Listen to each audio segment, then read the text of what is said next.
عین اسی وقت سر ابدال کی آواز آئی، ارشمان، داؤد۔ یہ سن کر وہ کھڑا ہوا۔ سر ہم یہاں ہیں، اس نے چلا کے کہا، پھر کہنے لگا سوری، تمہاری جان بچانے کے لیے مجھے تمہاری شرٹ، پھر کہنے لگا یہ میری جیکٹ پہن لو۔ تب تک سر ابدال اور ارشمان کے باقی ساتھی ہم تک پہنچ چکے تھے۔ سر ابدال مجھ سے پوچھنے لگے، تم نہر میں کیسے گر گئے تھے؟ کیا سوئمنگ نہیں آتی تمہیں؟ اب کیسی طبیعت ہے؟ میں نے بس اس بات میں سر ہلایا تھا۔ ہم واپس اپنے کیمپ میں آ گئے۔ ارشمان ماتھے پہ بل ڈالے مجھے دیکھ رہا تھا۔ ہمیں بندوق اور پسٹل سے نشانہ لگانا سکھایا گیا، شکار کرنا سکھایا گیا۔ اگلے روز واپسی تھی اور میں ارشمان سے چھپتی پھر رہی تھی، وہ بھی مجھ سے کترا رہا تھا۔ واپسی پہ میں کھڑکی کی جانب بیٹھ گئی۔ ارشمان جب اوپر آیا تو میری سیٹ کے پاس کچھ پل کھڑا رہا، پھر میرے برابر میں بیٹھ گیا۔ میں گھبرا گئی تھی۔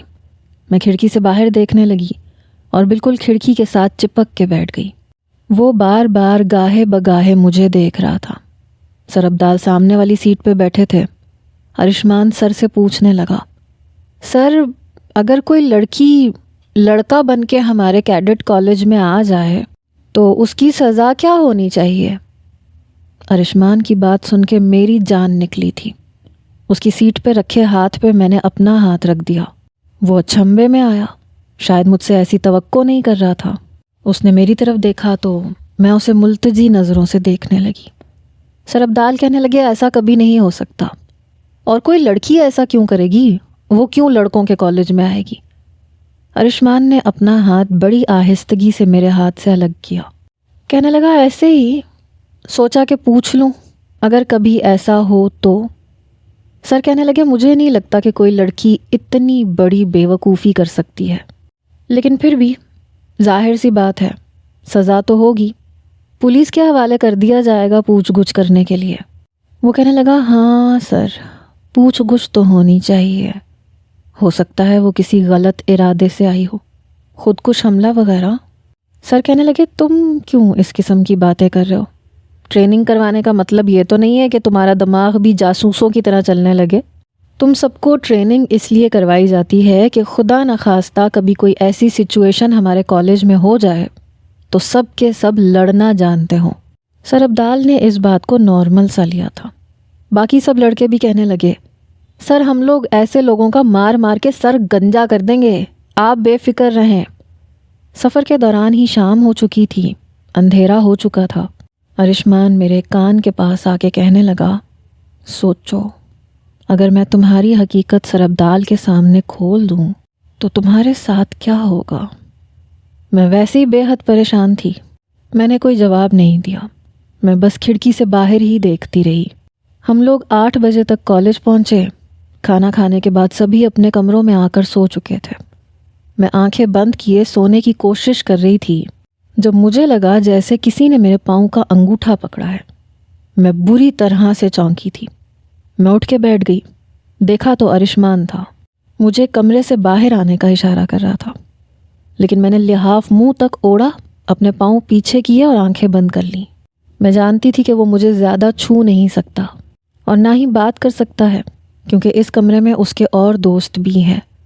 مجھے بس پیپرز کا انتظار تھا۔ پیپر ہوتے تو میں یہاں سے چلی جاتی۔ اگلے روز صبح اٹھ کر ہم لوگ جلدی سے تیار ہو کے کالج چلے گئے، اور سب سے پہلے میں ہی کمرے سے نکل کر کالج کی طرف گئی تھی۔ میں ارشمان کو کوئی بھی موقع نہیں دے رہی تھی۔ ایک بار شام کے کھانے کے لیے سب لوگ کمرے سے باہر نکل گئے۔ میں اپنی کتابیں سنبھال رہی تھی۔ کمرے میں صرف ارشمان تھا اور وہ بھی باہر جا رہا تھا۔ جیسے ہی میں تیزی سے کمرے سے باہر نکلنے لگی، اس نے کمرے کا دروازہ بند کر دیا۔ میں نے کہا، یہ کیا بدتمیزی ہے، دروازہ کھولو۔ کہنے لگا، پہلے یہ بتاؤ کہ تم کون ہو اور تم کیڈٹ کالج میں کس مقصد کے تحت آئی ہو؟ دیکھو، میں چاہوں نا تو سر ابدال کو بتا سکتا ہوں، اور تمہارے ساتھ کیا ہوگا یہ تم اچھے طریقے سے جانتی ہو۔ ایک لڑکی ہو کے تم اس کالج میں کیا کرنے آئی ہو؟ کیا ارادے ہیں تمہارے؟ میں نے کہا، میں کوئی خودکش حملہ کرنے والوں کے گروپ میں سے نہیں ہوں، اور پلیز میرے بارے میں سر کو کچھ مت بتانا۔ میں ویسے ہی پیپر دینے کے بعد چلی جاؤں گی، میں بڑی مجبوری کے تحت یہاں آئی ہوں۔ کہنے لگا، کون سی مجبوری؟ بتاؤ مجھے۔ دیکھو اگر تم نے جھوٹ بولا تو یاد رکھنا تمہارا انجام بہت برا ہوگا، تمہیں پولیس کے حوالے کر دیا جائے گا، اور جانتی ہو نا پولیس کیسے اگلواتی ہے۔ میں بری طرح سے ڈر گئی تھی، میں نے اس کے سامنے ہاتھ جوڑ دیے۔ میں نے کہا دیکھو ارشمان، میں یہاں کالج میں داخلہ لینے آئی تھی، لیکن گرلز کالج کی ساری سیٹیں فل ہو گئی تھیں تو میں نہیں چاہتی تھی کہ میرا سال ضائع ہو جائے۔ میں ایک غریب لڑکی ہوں اور تعلیم میرے لیے بہت زیادہ اہمیت رکھتی ہے، پلیز۔ میرے دوست نے یہاں داخلہ کروانے میں میری مدد کی تھی، اگلے سال میرا داخلہ وہاں ہو جائے گا، لیکن پلیز تم کسی سے کچھ مت کہنا۔ میں نے اس کے سامنے ہاتھ جوڑے، میں نہیں چاہتی تھی کہ وہ میری حقیقت سے آگاہ ہو جائے، ورنہ بہت مشکل ہو جاتی۔ پتہ نہیں میرے بارے میں کیا سوچتا، اور اگر اسے یہ پتہ چلتا کہ میں یہاں پہ اسے چیک کرنے کے لیے آئی ہوں پھر تو بہت زیادہ گڑبڑ ہو جاتی۔ کہنے لگا تم کیا سمجھتی ہو، تمہارا یہ راز کیا ہمیشہ راز رہ جائے گا؟ دیکھو لڑکوں کے ساتھ رہنا تمہارے لیے بہت مشکل کام ہے۔ میں کب سے تمہارے معاملے میں پاگل ہوا پڑا ہوں، کیونکہ تمہیں چھونے کے بعد مجھے کچھ الگ سا ہونے لگتا تھا، اور میں کچھ سمجھ نہیں پاتا تھا کہ ایسا کیوں ہے۔ کافی بار خود کو جھٹکتا تھا کہ نہیں، شاید مجھے کچھ غلط لگ رہا ہے، کیونکہ مرد عورت ایک دوسرے کے لیے الگ سے کشش رکھتے ہیں، اور جو کچھ تمہیں بچانے کے چکر میں میں نے تمہارے ساتھ کیا ہے وہ یہ کہہ کے وہ نظریں چرا گیا۔ میری تو گویا جان نکلی۔ میں نے کہا کیا کیا ہے تم نے میرے ساتھ؟ ابھی میں پوچھ ہی رہی تھی جب کمرے کے دروازے پہ دستک ہوئی۔ ہم دونوں ہی فوراً چونک گئے۔ دروازہ کھولا تو سامنے روہیل اور فہد تھے۔ کہنے لگا یہ تم دونوں کھانے پہ کیوں نہیں آئے؟ چلو جلدی کرو۔ بڑی مشکل سے میں نے کھانا ختم کیا۔ میری کوشش تھی کہ میں جلد از جلد وہاں سے چلی جاؤں، لیکن ارشمان کی دھمکیاں مجھے ڈرا رہی تھیں، کہیں وہ سچ نہ بتا دے۔ ہاں یہ ہوا تھا کہ ارشمان کسی بھی لڑکے کو میرے قریب نہیں آنے دیتا تھا، بہانے سے انہیں مجھ سے پیچھے کر دیتا تھا۔ پیپر ہونے کے بعد جب میں جانے لگی تو جو کچھ اس نے مجھ سے کہا میں اسے دیکھتی رہ گئی۔ کہنے لگا میں نہیں جانتا تمہارا نام کیا ہے، اور میں جاننا بھی نہیں چاہتا، لیکن آج تک جو کچھ میں نے اپنی بیوی کے لیے محسوس نہیں کیا وہ میں تمہارے لیے ضرور محسوس کرنے لگا ہوں۔ پھر مجھے کاغذ کے پیپر پر اپنا نمبر لکھ کے دیا۔ کہنے لگا اگر تمہارے دل میں میرے لیے ذرا سی بھی کوئی جگہ ہے تو پلیز مجھے فون ضرور کرنا، مجھے تمہارے فون کا انتظار رہے گا، اور چاہو تو تم ہمارے ہی کیڈٹ کالج میں آ کے پڑھ سکتی ہو۔ میں جانے لگی تو اس نے میری کلائی پکڑی۔ کہنے لگا آئی لو یو، میں کبھی بھی تمہیں بھول نہیں سکتا۔ میں نے اپنی کلائی اس کے ہاتھ سے چھڑوائی اور باقی لڑکوں کے ساتھ خدا حافظ کہہ کے وہاں سے چلی گئی۔ سارا لوگوں کے کالج کی بھی چھٹی ہو چکی تھی۔ میں ان لوگوں کے ساتھ ہی اپنے گھر واپس آئی۔ میں نے باقاعدگی سے اسکارف پہننا شروع کر دیا، لیکن میں یہ بھی سوچنے لگی تھی کہ پتہ نہیں ارشمان کو جب سچ پتہ چلے گا تو اس کا ری ایکشن کیا ہوگا۔ میں نے اس سے کوئی رابطہ نہیں کیا، حالانکہ میں جانتی تھی کہ جب میں آ رہی تھی تو اس کی آنکھیں نم تھیں۔ اب مجھے سب لوگ یاد آنے لگے، ان کے ساتھ بتایا ہوا وقت بڑی شدت سے یاد آتا تھا۔ حالانکہ فون نمبر میرے پاس سب کے تھے، سب نے ہی دیے تھے کہ داؤد ہم سے رابطہ ضرور رکھنا، مل کے پارٹی کریں گے، انجوائے کریں گے، اور ارشمان کا نمبر بھی میرے پاس تھا، لیکن میں نے کال نہیں کی۔ مجھے آئے ہوئے ابھی چند دن ہی ہوئے تھے۔ امرین آنٹی نے بھی مجھ سے فون پہ بات کی تھی، ملنے بھی آئی تھیں، لیکن ارشمان ان کے ساتھ نہیں آیا تھا۔ ایک بار میں سو رہی تھی جب پتہ چلا کہ ارشمان کے والد کو ہارٹ اٹیک ہوا ہے۔ ہم سبھی ہاسپٹل پہنچے تھے۔ امرین آنٹی روئے جا رہی تھیں۔ ارشمان انہیں اپنے ساتھ لگا کر چپ کروا رہا تھا کہ آپ فکر کیوں کر رہی ہیں، ٹھیک ہو جائیں گے بابا۔ میرے والد ارشمان کے پاس آ گئے، ارسلان انکل کی خیریت پوچھنے لگے۔ اس نے بس ایک نظر مجھ پہ ڈالی پھر ہٹا لی۔ میرے والد سے بات کرنے لگا۔ میری والدہ بھی امرین آنٹی کے پاس آ گئیں، انہیں گلے لگا کے تسلی دینے لگیں۔ کچھ دیر بعد ڈاکٹر نے کہا کہ اب ارسلان انکل خطرے سے باہر ہیں، لیکن انہیں کسی بھی قسم کی ٹینشن نہ دی جائے۔ ہم لوگ مل کر واپس آ چکے تھے۔ کچھ دن کے بعد ارسلان انکل گھر پہ بھی چلے گئے۔ ارسلان انکل کا میرے والد کو فون آیا کہ وہ 1 ہفتے کے اندر اندر ارشمان کی شادی کرنا چاہتے ہیں۔ یہ سن کے میرے والد بھی پریشان ہو گئے، کہنے لگے کیا ہو گیا تمہیں ارسلان، اتنی جلدی تو شادی نہیں ہوتی، اور ارشمان تمہارا اکلوتا بیٹا ہے، ردا میری اکلوتی بیٹی ہے۔ ارسلان انکل کہنے لگے نہیں، مجھے بس اپنی زندگی کا بھروسہ نہیں ہے، میں چاہتا ہوں کہ بس جلد از جلد ارشمان کی شادی کر دوں۔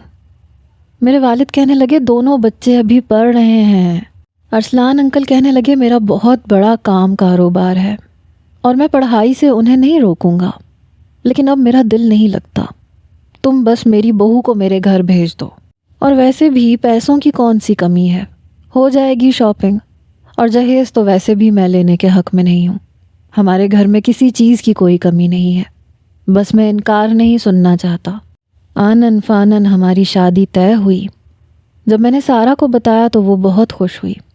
میں نے کہا لیکن تم لوگ میری شادی پہ کیسے آؤ گی، کیونکہ ارشمان کی شادی پہ اس کے تو سارے دوست آئیں گے۔ کہنے لگی وہ تم مجھ پہ چھوڑ دو، میں کہہ دوں گی کہ ردا سے بھی ہماری دوستی تھی، وہ ہماری کلاس فیلو رہ چکی تھی، اور پھر ایک اور اتفاقیہ ملاقات ہو جائے گی۔ میں نے کہا تم لوگ ان چاروں کے معاملے میں کتنی سنجیدہ ہو۔ کہنے لگی فہد میرا رشتہ بھیجنے والا ہے، سمجھ لو کہ ہماری تم سے ملاقات رہنے والی ہے مستقبل میں۔ بہرحال میرا دل بہت ڈر رہا تھا، پتہ نہیں ارشمان کا رویہ میرے ساتھ کیسا ہوتا، سچ اسے پتہ چلتا تو وہ کیا کہتا۔ شادی کا دن بھی آ گیا، وہ کافی چپ سا تھا، سارا لوگوں کو دیکھ کے حیران بھی تھا۔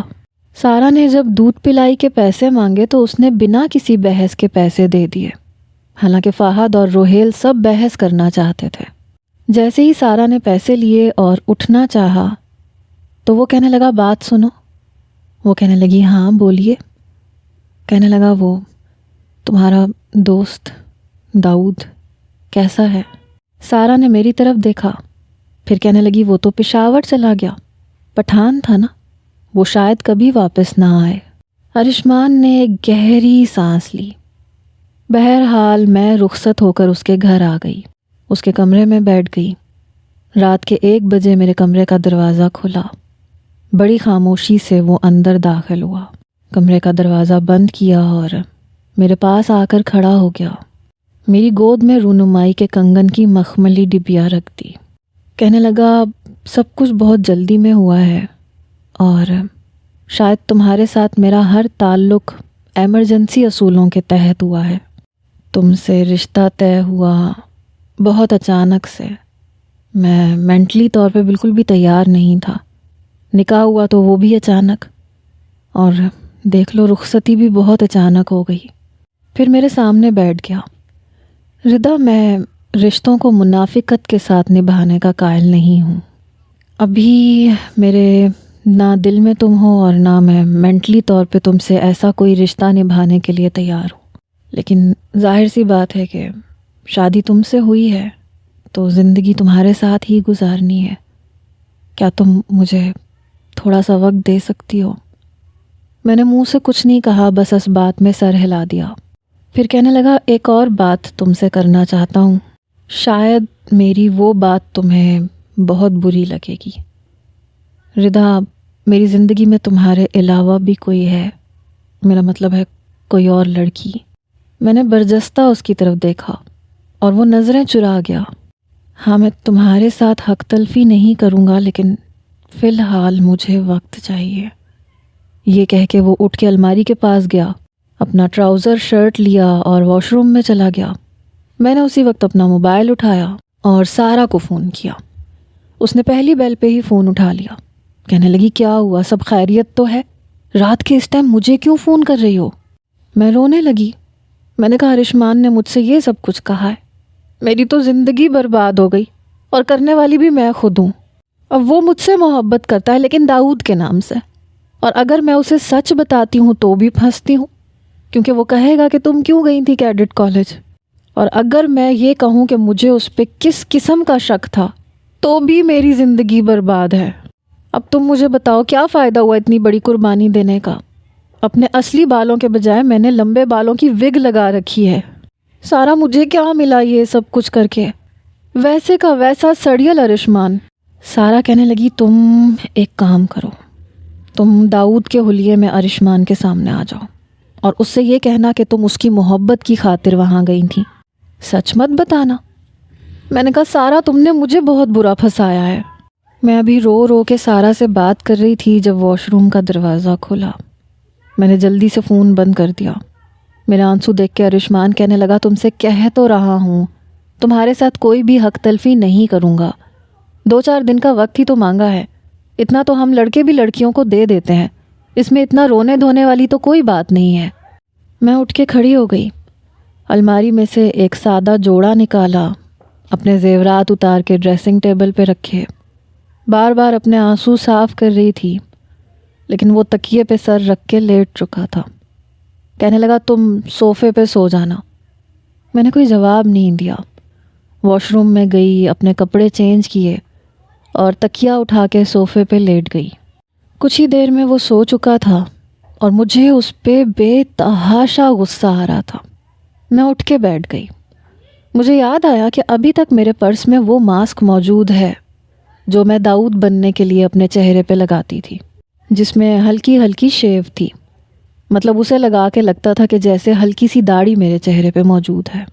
میں نے اپنے پرس میں سے وہ ماسک نکالا اور لگا لیا اور ارشمان کا ہی ٹراؤزر شرٹ پہن لیا، اپنی وگ اتار کے صوفے پہ رکھ دی۔ ایسے تو پھر ایسے ہی صحیح، زیادہ سے زیادہ کیا کر لے گا؟ ڈانٹے گا؟ ڈانٹ لے، جو ہوگا دیکھا جائے گا۔ رو رو کے زندگی گزارنے سے تو بہتر ہے کہ انسان سچ بول دے۔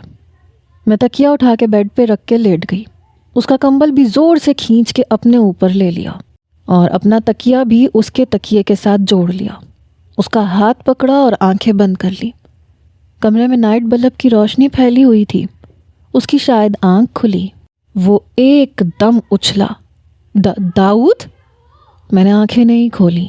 اس نے میرے ہاتھ سے اپنا ہاتھ ہٹایا، اٹھ کے بیٹھ گیا، پھر میرے چہرے پہ انگلی رکھ کے ہٹائی، پھر اپنا لیمپ کھولا۔ 2 منٹ شاید وہ بے یقینی کے عالم میں تھا، پھر گلا صاف کر کے بولا داؤد؟ میں ہلی تک نہیں، ایسے ہی لیٹی رہی، خود کو سچ بولنے کے لیے تیار کر رہی تھی۔ اس نے میرا بازو پکڑ کے ہلا دیا، اٹھو۔ میں نے آنکھیں کھولی، کہنے لگا تم یہاں؟ وہ شاید ابھی بھی بے یقین تھا۔ میں اٹھ کے بیٹھ گئی۔ میں نے کہا میں ردا ہوں۔ میری بات سن کے وہ مجھے یک ٹک دیکھے جا رہا تھا جیسے اسے ابھی بھی یقین نہ ہو۔ کہنے لگا وہ تمہارے بال کہاں گئے؟ میں نے صوفے کی طرف اشارہ کیا۔ اس نے پیچھے پلٹ کے دیکھا تو میرے عروسی لباس کے ساتھ میرے لمبے گھنے بال بھی تھے۔ اس نے ایک نظر میری وگ کی طرف دیکھا، پھر اپنا ہاتھ آگے بڑھا کے میرے چہرے سے وہ ماسک بھی اتار دیا۔ کہنے لگا تم؟ سچ مچ میرے ہاتھ کانپ رہے تھے، سمجھ میں نہیں آ رہا تھا کہ اس سے بات کیسے کروں۔ کہنے لگا یہ کیا؟ شاید وہ کچھ سمجھ ہی نہیں پا رہا تھا کہ وہ مجھ سے کیا بات کرے۔ وہ اپنا سر پکڑ کے بیٹھ گیا، کہنے لگا ردا یہ سب کیا تھا؟ میں نے وہی طریقہ آزمایا جو 95% لڑکیاں آزماتی ہیں، کامیاب ہتھ کنڈا، آنسو۔ میں رونے لگی۔ اس نے بڑے غصے سے مجھے دیکھا، کہنے لگا یہ آنسو صاف کرو اپنے اور بتاؤ یہ سب کیا ہے؟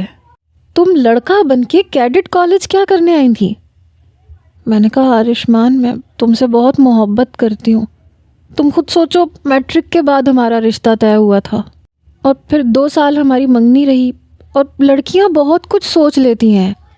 حالانکہ سچی بات یہ ہے کہ مجھے کوئی بہت طوفانی محبت نہیں تھی اس سے۔ ہاں اچھا تھا، اسمارٹ تھا، خوبصورت تھا، ہینڈسم تھا تو پسند تھا، لیکن میں نے کہا جب ہمارا نکاح ہوا تو تمہارے انکار کا سن کے مجھے بہت دکھ ہوا تھا، بہت تکلیف ہوئی تھی، اس لیے میں نے سوچا کہ مجھے تمہارے بارے میں جاننا چاہیے، کیونکہ ہمیں ایسا کوئی موقع ملتا ہی نہیں تھا، اور تمہارے نزدیک تمہاری دوستیاں بہت اہمیت رکھتی تھیں، تمہارے دوست اہمیت رکھتے تھے، میں نہیں رکھتی تھی، اس لیے میں نے اتنا بڑا قدم اٹھا لیا اور میری دوستوں نے میرا ساتھ دیا تھا۔ میں نے اسے سارا کی ساری بات بتائی، یہ نہیں بتایا کہ میں گئی کس مقصد کے تحت تھی۔ میں نے کہا تمہارے روم میں آنا اور اسی کمرے میں رہنا یہی میرا مقصد تھا تاکہ تم مجھے جان پاؤ اور میں تمہیں۔ کہنے لگا تمہارا دماغ تو درست تھا کہ نہیں؟ یہ کون سا طریقہ مجھے جاننے کا کہ تم ایک لڑکا بن کے میرے کالج میں میرے ہی کمرے میں رہنے لگو؟ میں اکیلا تو نہیں رہتا تھا نا وہاں، اس کمرے میں 4 لڑکے اور تھے، اور بائی چانس تمہیں پانی میں بچانے کے لیے میں نہ جاتا، فہد، روہیل یا انور یا کوئی بھی کود جاتا تو کیا ہوتا؟ جو باتیں وہ مجھ سے کہہ رہا تھا مجھے اور بھی ڈر لگنے لگا۔ میں نے کہا لمحہ کو تو پتہ تھا نا، اسی لیے انہوں نے تمہیں بھیجا تھا کیونکہ تم میرے شوہر تھے۔ ارشمان کہنے لگا میں تمہارا گلا دبا دوں گا۔ اس نے اپنے دونوں ہاتھ میرے گلے کی طرف بڑھائے۔ میں نے آنکھیں بند کر لی۔ کہنے لگا تمہیں پتہ ہے تمہارے اس ناٹک کی وجہ سے میرے دل پہ کیا بیتی؟ جب میں نے تمہیں بچایا تو تم بالکل بے ہوش تھی، تمہیں سانس نہیں آ رہا تھا، مجھے تمہیں سانس دینا پڑا، اور تمہیں سانس دیتے دیتے میں کچھ بے اختیار سا ہو گیا تھا، اور مجھے یہ سمجھ میں نہیں آ رہا تھا کہ ایک لڑکے کو سانس دینے کے لیے میرا دل اور میرا دماغ اتنا بے اختیار کیوں ہو رہا ہے۔ میں جلدی سے تم سے پیچھے ہٹ گیا تھا، لیکن میرے جذبات مجھے پریشان کرنے لگے، اور مجھے سمجھ میں نہیں آ رہا تھا کہ میرے ساتھ ایسا کیوں ہو رہا ہے۔ اور پھر میں نے سوچا کہ مجھے تمہارے کپڑے بدلنے چاہیے، لیکن جیسے ہی میں نے تمہاری شرٹ کے بٹن کھولے میرے ہوش اڑ کے رہ گئے تھے۔ میں نے جلدی سے تمہارے اوپر اپنی جیکٹ پھینک دی۔ ردا، میں تب سے تمہاری طرف متوجہ ہو چکا تھا جب پہلی بار میں نے تمہیں ہینگنگ بار میں ہینڈل پکڑاتے ہوئے تمہاری کمر کو چھوا تھا، تبھی دل اور دماغ الجھ کے رہ گیا تھا، اور پھر میں تمہارے معاملے میں الجھتا ہی چلا گیا۔ جب فائٹنگ کرتے ہوئے میں تمہارے اوپر گرا تو اس وقت بھی مجھے ایسے لگا جیسے میں کسی لڑکی سے ٹکرایا ہوں، اور پھر جب مجھے یہ پتا چلا کہ تم واقعی میں لڑکی ہو تو میرا دل تمہارے نام پہ دھڑکنے لگا، لیکن میں بے حد پریشان تھا کیونکہ میں تمہارے ساتھ بھی ناانصافی نہیں کر سکتا تھا، اور تمہارے فون کا میں نے بہت انتظار کیا۔ پھر بابا کا یوں اچانک سے ہارٹ اٹیک ہونا، ہماری شادی ہونا، اور اب تم مجھے یہ سب بتا رہی ہو۔ مجھے یہ سمجھ میں نہیں آتا کہ تم اپنے بال کیسے کٹوا سکتی ہو اور لڑکا بن کے کیسے آ سکتی ہو۔ میرا دماغ اس چیز کو ایکسیپٹ نہیں کر رہا۔ سچ بتاؤ کیوں آئی تھی تم؟ صرف محبت میں تو تم اتنا بڑا قدم نہیں اٹھا سکتی، اتنا بڑا رسک تو نہیں لے سکتی، کچھ بھی ہو سکتا تھا۔ میں نے کہا ہوا تو نہیں نا؟ پلیز ارشمان، میں چاہتی تھی کہ میں یہ جان سکوں کہ تمہیں کس طرح کی لڑکیاں پسند ہیں، تمہیں کس طرح کی لائف پسند ہے۔ اور دیکھو میں نے اپنے آپ کو بدلا ہے، میں اسے سچ نہیں بتانا چاہتی تھی۔ کچھ دیر مجھے دیکھتا رہا، پھر ذرا سا مسکرایا۔ کہنے لگا مجھے نہیں پتا تھا کوئی لڑکی مجھ سے اتنی بھی محبت کر سکتی ہے کہ اپنے بالوں کی قربانی دے دے۔ میں نے امی سے سنا تھا کہ تم اپنے بالوں کے معاملے میں بہت زیادہ فکر مند رہتی ہو، تمہیں لمبے بالوں کا بہت شوق ہے۔ ایکچولی مجھے شرمیلی قسم کی لڑکیاں پسند نہیں تھیں، اور تم مجھے کچھ ایسی ہی لگی تھیں۔ مجھے اپنے جیسی لڑکیاں پسند تھیں، لیکن تم مجھے اتنی بری بھی نہیں لگی تھی کہ میں تمہارے ساتھ زندگی نہ گزار سکتا۔ میں نے کہا تو کیا تمہیں میری محبت نظر نہیں آتی؟ بس یہ سب کچھ نظر آ رہا ہے کہ میں نے کیا کیا، لڑکوں میں کیوں رہی؟ سوچو ایک لڑکی کے لیے کتنا مشکل ہوتا ہے، پر میں نے کیا۔ کچھ دیر وہ مجھے دیکھتا رہا، پھر ہنسنے لگا۔ کہنے لگا میں نے اپنی زندگی میں بڑی بیوقوف قسم کی لڑکیاں دیکھی ہیں، لیکن ردا تمہارے جیسی بالکل نہیں دیکھی۔ پھر میرا ہاتھ پکڑ کے مجھے اپنے قریب کیا۔ مجھے نہیں پتا تھا کہ کوئی لڑکی محبت میں اس حد تک بھی جا سکتی ہے۔ میں نے اسے خود سے کچھ پیچھے کیا۔ وہ مجھے حیرت سے دیکھنے لگا۔ کہنے لگا اب کیا ہے؟ میں نے کہا تمہیں تو ٹائم چاہیے تھا نا، تمہارے دل میں تو میں کہیں ہوں ہی نہیں۔ کہنے لگا انڈائریکٹلی تو تم ہی ہو نا، اب زیادہ نخرے مت کرو۔ یہ کہہ کے وہ مجھے تکیے پہ لٹا چکا تھا۔ سب سے پہلے میرے ہونٹوں کو اپنی دسترس میں لیا۔ کہنے لگا مجھے اب آج کی رات برباد تھوڑی کرنی ہے۔ صبح جب میری آنکھ کھلی تو ارشمان مجھے ہی دیکھ رہا تھا۔ کہنے لگا تمہاری آنکھیں دیکھ کے مجھے لگتا تھا کہ میں نے یہ آنکھیں پہلے کہیں دیکھی ہیں۔ تم سوچ نہیں سکتی ردا میں کتنا خوش ہوں۔ مجھے نہیں پتا تھا کہ کوئی لڑکی مجھے اتنا چاہ سکتی ہے، اتنی محبت کر سکتی ہے کہ میرے لیے اتنا بڑا قدم اٹھا لے۔ یہ کہہ کے وہ مجھے اپنے اندر سمیٹ چکا تھا۔